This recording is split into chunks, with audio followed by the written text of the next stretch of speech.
Iba't ibang talento at kultura ang ibinida sa grand opening ng Festival of Talents na ginanap sa Tabaco National High School Gymnasium sa lungsod ng Tabaco kahapon. Ang mga talento at kulturang ito ay ipinamalas ng 13 schools division sa buong rehiyon, na sa kabila ng mainit na panahon, todo bigay pa rin sa kanilang mga performance. Tampok sa grand opening ang sining ng tanghalan at baile sa kalye, kung saan makukulay at nagagandahan ang costumes at props ng mga kasali. We will be witnessing the gifts that God has given to our learners. The talents that molded not only by the parents, but also by the educators in our schools, at home, and in the community.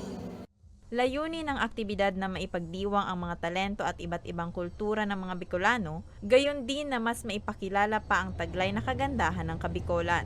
Papansinin nyo, walang kayong nakitang pinresent outside the Region 5. Meaning to say, these are all Bicol art appreciation, the Bicol cultural heritage appreciation. So, kaya malinaw yan sa guidelines na dapat it's within the context of our own locality. Samantala, ang hihiranging kampyon sa kompetisyon na opisyal na malalaman bukas, ang siya namang magre-representa sa Bicol Region sa National Festival of Talents na gaganapin sa May 2025.